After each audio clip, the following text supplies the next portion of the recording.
I love the Power Glove. It's so bad. Now, obviously, controllers are the biggest connectors between you and the game itself, both figuratively and literally.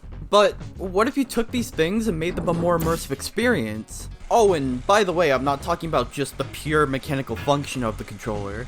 This isn't a friggin' history lesson on every single video game controller out there. I'm more so focusing on the little bonus features that you don't really think about but are there to add to the experience of the game itself. And I also want to kind of talk about how it's sort of been handled throughout gaming history. But before I get into it, I really feel like I need a better setting for this topic.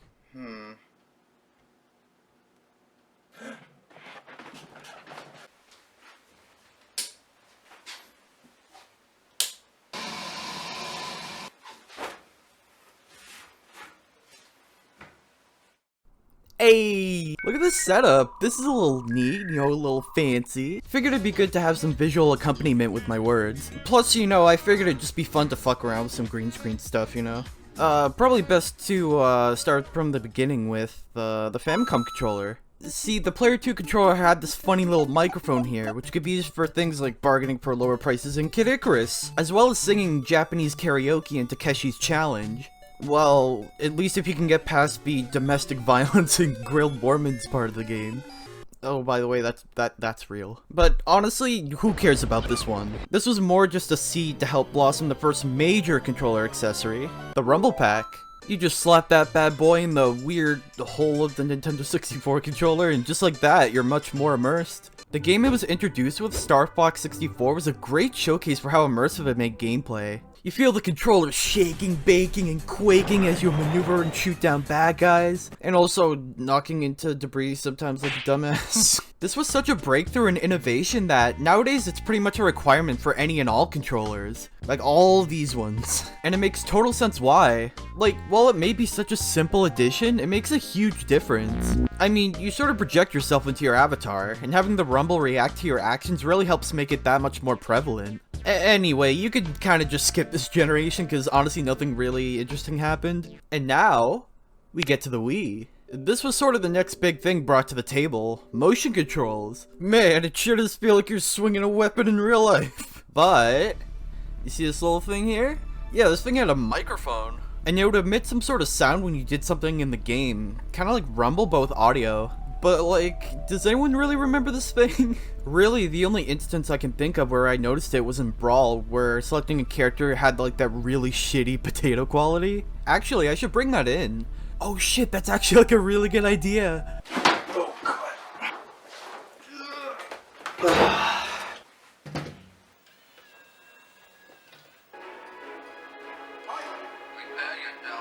Yeah, that's that good shit.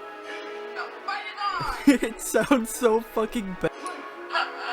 Okay, now it's time to put it back.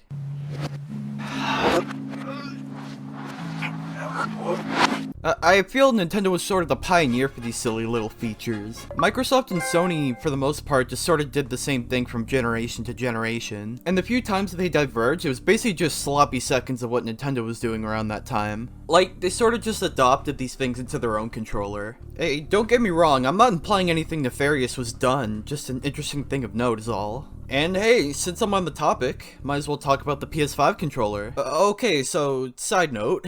Originally I was gonna get an actual PS5 controller off of eBay or something to showcase its cool stuff off live, but even a broken one is stupidly expensive right now, so PS2 controller it is. Something that the Joy-Cons introduced that the PS5 also sort of did later was this thing called HD Rumble. Essentially the next level of Rumble, where you get the supernatural paranormal feeling of something actually like moving around inside the controller. You got a bunch of little gremlins, little nematodes in there.